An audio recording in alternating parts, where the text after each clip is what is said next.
बिस्मिल्लाहिर्रहमानिर्रहीम, अस्सलाम वालेकुम। आज 17 दिसंबर का आगाज़ हो गया हफ़्ते का दिन का और बात करेंगे कुछ पॉलिटिकल सिचुएशन पे। लेकिन उससे पहले आपको पता है कि 15 दिन बाद आपसे मुलाकात हो रही है, बात हो रही है, क्योंकि मेरी वालिदा मोहतरमा का इंतकाल हुआ और 2 और 3 दिसंबर की दरमियानी रात। और मैं सबसे पहले आप सबका शुक्रिया अदा करना चाहता हूँ, उन सब का जिन्होंने उनके लिए बहुत दुआएं की, जिन्होंने मुझे ताज़ियती मैसेज किए व्हाट्सएप के ऊपर, मैसेंजर के ऊपर, यूट्यूब के ऊपर और ट्वीट्स के अंदर, और बहुत ज़्यादा। तो मैं तो चंद एक लोगों को रिस्पॉन्ड कर पाया हूँ, क्योंकि मुमकिन नहीं था सबको रिस्पॉन्ड करना। लेकिन मैं सबका शुक्रिया अदा करता हूँ और ये गुजारिश भी करूँगा कि मेरी वालदा साहिबा के लिए, तमाम मरहूमीन के लिए जो है वो आप उनको दुआओं में याद रखिएगा। इस हवाले से कुछ और बातें हैं, वो मैं वीडियो के आखिर में ज़रूर आपके सामने रखूँगा, कि ख़ास तौर पे उन लोगों के लिए, वो खुशनसीब लोग जिनकी माएँ हयात हैं। अल्लाह ताला उनकी माँओं का साया उन पर तादेर सलामत रखे। अल्लाह ताला उनकी माँओं को लंबी उम्र दे। और इस हवाले से एंड में कुछ बातें करेंगे। खैर, ज़रा बात करते हैं इस वक्त पॉलिटिकल सिचुएशन क्या है। और आज क्योंकि 17 दिसंबर का आगाज़ हो गया है और आज ही इमरान खान साहब ने लाहौर में एक जलसे से खिताब भी करना है। और ये एक्सपेक्ट किया जा रहा है कि आज वो असम्बलियों को तहलील करने के हवाले से तारीख का जो है वो ऐलान कर देंगे। लेकिन इस वक्त सूरत हाल है क्या? एक है जो आप मीडिया पे सुनते हैं, यानी तहरीक इंसाफ की जानिब से जो लोग आगे बात करते हैं, वो एक क्लियर अपना मौक़िफ़ देते हैं। हुकूमत का आप कॉन्फिडेंस देख रहे हैं, वो आसमान से बातें कर रहा है। वो कह रहे हैं जनाब तोड़े इमरान खान ने असम्बलियाँ, क्यों नहीं तोड़ा, क्यों ताख़ीर कर रहा है। सदर पाकिस्तान को आप एक्टिव देख रहे हैं। तो असल में चल क्या रहा है, मामलात क्या है? देखें, इस वक्त सूरत हाल ये है कि इमरान खान साहब, एक तो बात यह है कि जो भी वो फैसला करते हैं, उस फैसले के बारे में किसी को बिल्कुल मालूम नहीं होता। और यहाँ तक कि आप देखेंगे, जब उन्होंने असम्बलियों से बाहर आने का ऐलान किया, असम्बलियाँ तोड़ने का ऐलान किया रावलपिंडी में 26 को, तो उस वक्त भी किसी को इस बात का नहीं पता था। जब इमरान खान साहब पहुंचे वहां पर रावलपिंडी, तो उन्होंने वहां पर मरी रोड पर आने से पहले आम रहनुमाओं को बुलाया और उनको कहा कि मैं ये करने जा रहा हूँ। तो मेरी इत्तला बहरहाल यही है कि नहीं मालूम था, क्योंकि इमरान खान साहब कहते हैं कि अब वो जो भी बात पहले करते हैं वो बात लीक हो जाती है। अब इमरान खान साहब के सामने दोनों मौक़िफ़ जो हैं वो पेश कर दिए गए हैं, उनको बता दिए गए हैं। वो जिस तरह से अदालत का आप कहते हैं ना कि फ़ैसला महफ़ूज़ कर लिया अदालत ने और अदालत फ़ैसला सुनाएगी, तो फ़ैसला इमरान खान साहब ने महफ़ूज़ किया हुआ है। किसी को पता नहीं है वो क्या फ़ैसला सुनाएँगे। अब हो क्या रहा है? मामला क्या है? ख़दशात, ख़तरात क्या हैं? दोनों तरफ के, तहरीक इंसाफ के क्या ख़तरात हैं, ख़दशात हैं, हुकूमत की क्या मतलब एक परेशानी है, दोनों की तरफ की मैं बात करता हूँ। आप उस पे ना जाएँ, टीवी पे कौन क्या कह रहा है। आप ऑफ द रिकॉर्ड बात करते हैं, ऑफ कैमरा बात करते हैं, तो आपको बहुत से लोग आपके सोर्सेज़ बताते हैं दोनों साइडों पे कि असल में चल क्या रहा है। पहले बात कर लेते हैं कि तहरीक इंसाफ की बात कर लेते हैं। तहरीक इंसाफ जो है वो इमरान खान साहब ने असम्बलियाँ तहलील करने का ऐलान किया। उनके असम्बलियाँ तहलील करने के ऐलान के साथ ही आपने देखा कि उसी वक्त की नून लीग ने कहा कि हम आज ही तहरीक अदम एतमाद जमा करा देंगे। तहरीक अदम एतमाद जमा नहीं कराई गई। उसकी वजह ये कि तहरीक अदम एतमाद में उनको फ़ायदा नहीं था। सुप्रीम कोर्ट का फ़ैसला है कि जो भी पार्टी की पॉलिसी के खिलाफ, जो उसकी पार्टी की जो भी एक फ़ैसला है पार्लिमानी पार्टी का, उसके खिलाफ जाएगा तो वो वोट काउंट नहीं होगा और वो डी-सीट भी हो जाएगा। तो कौन फ़ायदे कोई नहीं है। तो तहरीक अदम एतमाद तो वो तब लाएँ कि उनके पास 186 वोट पूरे हों, जो कि नहीं है जो पीएमएलएन है उनके पास। अच्छा, तो इसलिए तहरीक एतमाद वाली बात तो बिल्कुल फ़ज़ूल थी। अब आ जाएँ, उसके बाद उन्होंने कहा जी, इमरान खान का उन्होंने कहा हम हर हरबा इस्तेमाल करेंगे कि इमरान खान असम्बली तहलील ना कर सके। हालाँकि पहले ये कहते थे कि अगर इमरान खान सीरियस है इलेक्शन के लिए तो असम्बली तो तहलील करे। हम उसको गारंटी देते हैं कि इलेक्शन होंगे। फिर क्या हुआ कि आपने देखा इमरान खान ने असम्बली तहलील करने का ऐलान किया, तो उन्होंने कहा हम हर हरबा इस्तेमाल करेंगे कि इमरान खान असम्बली तहलील ना कर सके। फिर क्या हुआ? फिर कुछ दिन बाद फिर अब ये कहना शुरू हो गए कि इमरान खान असम्बलियाँ तोड़े। इमरान खान जो है उन्होंने कहा कि आज 17 को वो उस तारीख का ऐलान कर देंगे कि कब वो असम्बलियाँ तहलील करेंगे। अब हुकूमत का जो चले तहरीक इंसाफ पे पहले बात कर रहे थे हम।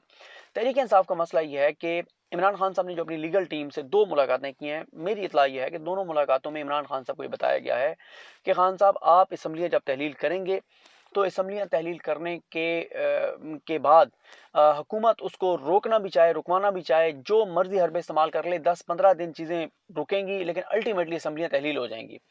और फिर इमरान खान साहब को पॉलिटिकली ये बात भी पता है कि अगर इमरान खान दोनों असम्बलियाँ तहलील कर देते हैं पंजाब और केपी के, तो उसके बाद कोई और वजह नहीं है कि आम इंतखाबात हों, क्योंकि हुकूमत, वफाकी हुकूमत ये अफोर्ड नहीं कर सकती कि पंजाब और केपी के तहलील हो जाएँ, यहाँ पर इलेक्शन हो जाए, 5 साल के इमरान खान को मैंडेट मिल जाए, क्योंकि इस वक्त हवा और फिज़ा इमरान खान की है, पॉपुलैरिटी इमरान खान की है, इमरान खान को यहाँ पर मैंडेट मिल जाए और फिर कौमी असम्बली की जब इंतखाबात हों तो दोनों जगहों पर हुकूमतें इमरान खान की हों, और फिर ज़्यादा लोगों को काम भी सूबाई हुकूमतों से होते हैं, तो MPA से होते हैं, तो फिर तो कोई मसला नहीं होगा ऊपर MNAs की सीटें जीतना।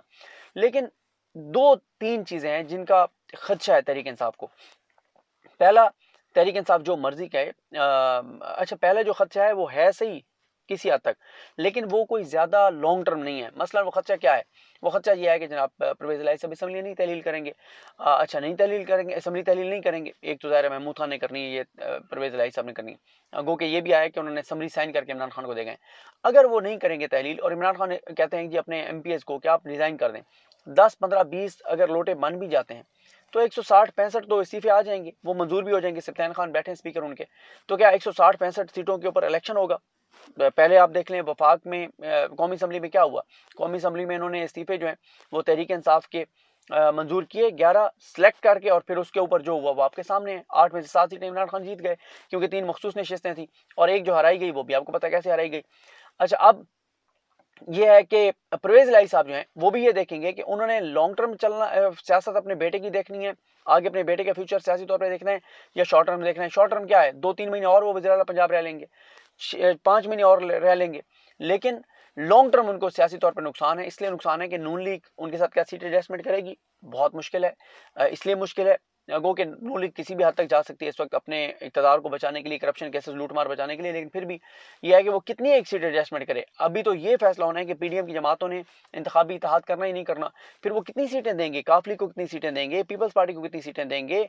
इवन के मौलाना साहब मांग रहे हैं 2-3 सीटें यहाँ पे पंजाब में, तो वो किस तरह नून लीग तो यही कर दे कि फिर अपनी पार्टी खत्म कर दे, फिर आधी सीटें इनको दे दे, सारों को जिनको वो साथ में ला रही है। लेकिन ये भी एक देखने का और सोचने का एंगल है कि इस वक्त उनकी बकाई इकट्ठे रहने में, अगर इकट्ठे नहीं होते तो वैसे तबाही और बर्बादी है उनकी। इमरान खान इस वक्त 2 तारीख अक्सरियत की पोजीशन में, अगर वो अलग अलग इलेक्शन लड़ते हैं फिर तो कंफर्म 2 तारीख अक्सरियत है, और अगर वो इकट्ठे लड़ते हैं तो फिर किसी हद तक वो इमरान खान को सादा अक्सरियत पे रोक लेंगे, ये इम्कानात हैं। अच्छा, अब दूसरा तहरीक इंसाफ को खदशा क्या है? वो ये है कि अगर हम पंजाब और केपी की असम्बली तहलील कर देते हैं और इस्टेब्लिशमेंट न्यूट्रल नहीं रहती, क्योंकि अभी तक नए आर्मी चीफ का नहीं पता कि वो न्यूट्रल हैं या नहीं है, इस पे चलें अलग से बात करेंगे। फिर यह है कि ये है कि अगर इस्टेब्लिशमेंट मुदाखलत करती है और यहाँ पर इलेक्शन इस्टेब्लिशमेंट नहीं होने देती, फिर क्या होगा? गो कि तहरीक इंसाफ की लीगल टीम ये कहती है कि 90 दिन से ऊपर एक दिन भी ये नहीं जा सकते। जब एक दिन भी ऊपर नहीं जा सकते तो फिर कैसे होगा? लेकिन यहाँ पे अदालतें जिस तरह से हमारी काम करती हैं वो आपके सामने है। तो अगर ये 4-5-6 महीने इसको ले जाते हैं गवर्नर राज के जरिए, जो कि लतीफ़ खोसर साहब का बयान ऑन रिकॉर्ड है, उन्होंने कहा अदालतें उठा के बाहर फेंकेंगी इसको, जो भी ये गवर्नर राज अगर लगाएगा। फिर ये है कि अगर ये इलेक्शन नहीं होते 4-5 माह और तहरीक इंसाफ के गिर्द मजीद गहरा तंग कर दिया जाता है, पहले 20-25 इमरान खान पर मुकदमा आते हैं, इलेक्शन कमीशन हो, FIA हो, नैब चीज़ें देख रहा है, अदालतों में इमरान खान की पेशी हैं, वो तोशाखाना का ट्रायल शुरू होने जा रहा है, पुलिस के मुकदमात हैं, दहशतगर्दी के मुकदमात हैं, तौहीन अदालत के मुकदमात हैं, वो जो एक उनकी बेटी वाला मामला है वो इस्लामाबाद हाई कोर्ट ने टेकअप किया हुआ है। तो अगर पंजाब और KP के भी पास नहीं रहेंगे फिर तो वही 25 मई वाला हशर होगा तहरीक इंसाफ के साथ, तो ये भी एक खदशा है। तीसरा फिर ये है जो परवेज़ इलाही साहब का मौक़िफ़ है, जो अच्छा तहरीक इंसाफ में पहले 80-90% लोग कह रहे थे तोड़ दें असम्बलियाँ, अब तहरीक इंसाफ भी 50-50 हो गई है अंदर से। इमरान खान साहब के सामने कोई नहीं बोलता। वो क्यों 50-50 हो गए हैं? वो भी ये कहते हैं कि भाई 2-3 महीने और गुजार लें, जो फंड है वो खर्च कर लें, फिर जो आपने अज़ला बनाए हैं, डिवीजन्स बनाई हैं, उनके अपने लीगल जो चीज़ें हैं, डॉक्यूमेंटेशन है, चीज़ें हैं, वहाँ पे DC बिठाने हैं, सारे मामला वो आप क्लियर कर लें, अपने जो फंड्स हैं वो आप जारी कर लें, जो और अपने प्रोजेक्ट्स हैं वो शुरू कर लें। अच्छा, परवेज़ इलाही साहब ये एक चीज़ तहरीक इंसाफ और काफली के दरमियान बिल्कुल चल रही है, सीट एडजस्टमेंट के ऊपर कितनी सीटें होंगी, क्योंकि तहरीक इंसाफ ये चाहती थी कि काफली एग्जाम हो जाए PTI में, वो तो वो नहीं हो रहे। अब सीट एडजस्टमेंट की बात हो रही है, कितने MNA के हैं, कितने MPs, ये मेरे पास कंफर्म खबर नहीं है, मैं इसलिए नहीं कहूँगा कि कितनी सीटें काफली मांग रही है और तहरीक इंसाफ कितनी दे रही है, लेकिन इसके ऊपर एक जरूर इख्तलाफ है। लेकिन परवेज़ इलाही साहब अगर असम्बली तहलील नहीं भी करते तो उनको शॉर्ट टर्म तो फायदा है, लेकिन लॉन्ग टर्म नुकसान है, क्योंकि अब ये देखें कि तहरीक इंसाफ जो है उसके साथ अलीम खान साहब थे, जहांगीर तरीन साहब थे, चौधरी सरवर साहब थे, उनका क्या कद-काठ था सियासी तौर पे। लेकिन जैसे ही वो तहरीक इंसाफ से अलग हुए, आज देखें क्या उनकी पोजीशन है, आज उनकी क्या सिचुएशन है। दूसरी तरफ मुनीर इलाही साहब जो हैं, जब से वो पीटीआई के साथ आए, क्योंकि वो ज़ाहिर है उन्होंने फिर बहुत सारे काम भी किए हैं ऐसे, तहरीक इंसाफ के अपने लोग बताते हैं कि जिस तरह से वो एक्टिव हैं, काम करते हैं, तो आप उनका इस वक्त देखें कौमी सतह के लीडर्स में शुमार होता है मुनीर इलाही का, और फ्यूचर में उनका बड़ा स्कोप है इस हवाले से। अगर वो तहरीक इंसाफ के साथ रहते हैं, नून लीग के साथ जाते हैं, तो आप देख लें चौधरी शुजात साहब के बच्चों का देख लें, कोई सियासी तौर पे वो वर्थ नहीं है, वो उस तरह से नहीं है, जो प्रोटोकॉल जो चीज़ें जो है वो मुनीर इलाही की हैं सियासी तौर पर। तो ये तो चल रही है तहरीक इंसाफ की तरफ। अच्छा, अब आ जाए मुस्लिम लीग नून की तरफ, हुक्मरान जमात की तरफ।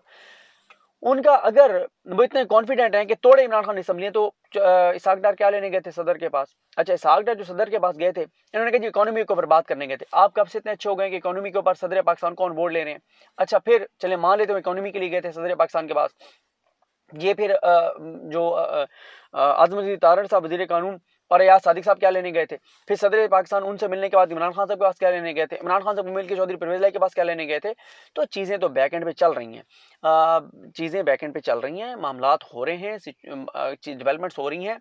लेकिन हुक्मरान जमात क्या ये रही है, उसको उनके कॉन्फिडेंस की वजह यह है कि उनको ये लगता है कि इस्टेब्लिशमेंट उनके साथ दिलो जान से खड़ी हुई है। उसी तरह से जैसे पिछले 8 माह में इस्टेब्लिशमेंट की मुदाखलत जारी थी, इस्टेब्लिशमेंट ने तबाही बर्बादी की मुल्क की। उन्होंने नून लीग को मुसल्लत रखने के लिए, शहबाज शरीफ को वज़ीर-ए-आज़म रखने के लिए मुल्क की बुनियादें हिला दी, मुल्क की बुनियादें खोखली कर दी, करप्शन लूटमार सब कुछ करवाया, सिर्फ शहबाज शरीफ को वज़ीर-ए-आज़म रखने के लिए। तो उनका ये ख्याल है कि इस्टेब्लिशमेंट अभी हमारे साथ उसी तरह खड़ी है, क्योंकि वो अपनी तरफ से समझते हैं कि कुछ चीज़ें हैं, वो कहते हैं कि हमने जिस तरह से आर्मी चीफ लगाया है, तो वो एक्सपेक्ट करते हैं कि आर्मी चीफ अब उसके जवाब में उनको ये फेवर्स देंगे, तो वो ये एक्सपेक्ट करते हैं। तो अब हुकूमत को ये खतरा, जो बैक एंड पे मुज़ाकरात हुकूमत क्यों कर रही है, हुकूमत को ये खतरा ज़रूर है कि अगर इमरान खान असम्बली तहलील करने में कामयाब हो गए, तो हमें आम इंतखाबात में जाना पड़ेगा, और आम इंतखाबात में जाना पड़ेगा तो उससे पहले नवाज शरीफ की वापसी वाले मामला चल रहे हैं। फिर एक चीज़ और है कि अगर ये इसी तरह से अदम इस्तेकाम रहता है, गैर यकीनी की सूरत हाल रहती है, तो मुल्क तो नहीं चल सकता, ना चल रहा है, तबाही और बर्बादी है, मुल्क तो डिफॉल्ट के दिहाने पे खड़ा है। जो इसहाक डार हैं वो कहते हैं उसने मिफ्ता इस्माइल ने तबाही किया, मिफ्ता इस्माइल कहते हैं इसहाक डार ने किया, हम कहते हैं कि आप आपस में बैठ के फैसला करेंगे, हमें बता दें किसने किया, दोनों आप नून लीग से हैं, तो की तो नून लीग ने तबाही है। तो इसलिए अच्छा, हुकूमत को खतरा यह है कि इमरान खान अगर असम्बली तहलील करने में कामयाब हो गए, तो हमें आम इंतखाबात में जाना पड़ेगा। इमरान खान की जानिब से पीटीआई के खदशात, या इमरान खान के नहीं, पीटीआई के खदशात हैं कि अगर हमने असम्बली तहलील कर दी और इस्टेब्लिशमेंट ने परवेज़ इलाही साहब के जरिए असम्बली तहलील ना होने दी, या इस्टेब्लिशमेंट ने मुदाखलत करके इलेक्शन ना होने दिए, 90 दिन से ऊपर निगरान सेक्टर चला गया, तो हमें नुकसान है, हमारे केसेस खुल जाएंगे, लोग गिरफ्तार होंगे, बड़ी मारधाड़, फिर वही होगा 25 मई वाला। तो इधर भी ये खदशात हैं। और परवेज़ इलाही साहब हैं, वो कहते हैं कि थोड़ा सा टाइम और गुजार लें, इमरान खान साहब फिट भी हो जाए इलेक्शन कैंपेन के लिए, कुछ हम फंड्स भी खर्च कर लें, क्योंकि वो ये कहते हैं कि जब आप 1 लाख भी फंड जारी कर देते हैं ना किसी मंसूबे को, वो सारा वो लीगल उसके जो दस्तावेजी चीज़ें करके और वो चीज़ें पूरी करके 1 लाख भी जारी कर देते हैं, फिर वो ऑन गोइंग स्कीम में होती है, फिर वो पूरी होनी होती है, हुकूमत जो भी आ जाए। तो उनका ये है। तो अब दोनों साइडों के और तमाम खतरात, खदशात, मामलात इमरान खान के सामने रख दिए गए हैं। फैसला इमरान खान को करना है। इमरान खान जहाँ पर बैठे हैं, उनको सदर पाकिस्तान ने बहुत सी चीज़ें बताई होंगी, उनके कुछ और भी सोर्सेज हैं। तो इमरान खान जो है वो ये, इमरान खान को कोई नुकसान नहीं है अगर असम्बली वो महीने बाद भी तहलील करते हैं, उनको फ़ायदे ही फ़ायदे। वो पंजाब में फंड्स खर्च कर रहे हैं, वो मनसूबे नए शुरू कर रहे हैं, नए इनिशिएटिव ले रहे हैं, नई तहसीलें बना रहे हैं, अजला बना रहे हैं, डिवीजन बना रहे हैं। फिर उसके बाद वो बहुत से ऐसे प्रोग्राम कर रहे हैं, बहुत सारे ऐसे मामला कर रहे हैं, उनको फ़ायदा हो रहा है। फिर इमरान खान जो है उनकी पॉपुलैरिटी इसलिए बढ़ती जाएगी कि हुकूमत डिलीवर नहीं कर सकेगी, महंगाई और बढ़ेगी, तबाही और बढ़ेगी, बर्बादी और बढ़ेगी, उनकी पॉपुलैरिटी होगी। तो ये है इस वक्त सिचुएशन। दोनों साइडों की मैंने आपको चीज़ें बता दी हैं। एस्टैब्लिशमेंट के हवाले से हम अलग बात करेंगे, न्यूट्रल है नहीं है, क्या सूरत है, इस पर हम अलग से बात करेंगे। मैंने शुरू में कहा था कि मैं एंड में ज़रा बात करूँगा। ये मेरी बात उनके लिए है ख़ास तौर पर जिनकी माएँ हयात हैं मेरे नज़दीक। मैं अपनी वालदा को खोने के बाद ये कहता हूँ कि जिनकी माएँ हयात हैं मेरे नज़दीक, वो दुनिया के खुश नसीब तरीन लोग हैं। अल्लाह ताला आप लोगों की माँओं का साया आपके सरों पर सलामत रखे। मैं जब ये बात जो करने जा रहा हूँ, जब ये बात मुझे बहुत से दोस्त मिलने आए, तो मैंने उनके साथ जब ये बातें कहीं, मुझे एक लम्हे में ये भी लगा कि यार ये जो गुफ्तगू मैं कर रहा हूँ, इससे कोई ये ना समझे कि यार पता नहीं मैं शायद अपनी वालदा को इग्नोर करता था, पता नहीं मैं क्या करता था। तो ये नेगेटिव ना उनके जहन में जाए। फिर मैंने कहा यार इनके जहन में नेगेटिव अगर किसी के जहन में जाता है जाए, लेकिन मेरा जो नीयत है वो ये है कि मैं सेंसिटाइज़ करूँ उन लोगों को जिनकी माएँ हयात हैं, कि जो रिग्रेट्स मुझे अपनी माँ को खोने के बाद हुए हैं, वो किसी और को वो रिग्रेट्स ना उनको उनका सामना हो।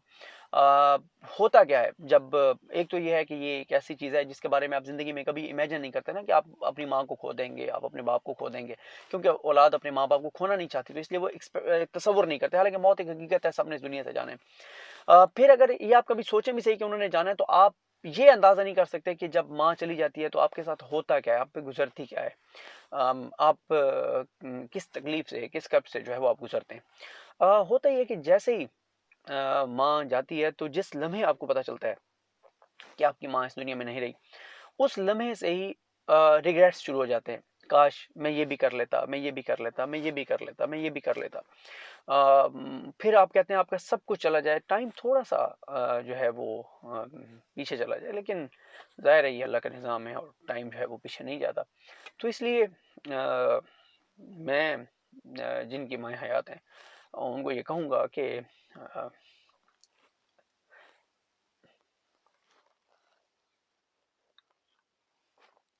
अपनी माँओं की कदर करें, उनको टाइम दें, उनका ख़्याल रखें। बहुत शुक्रिया।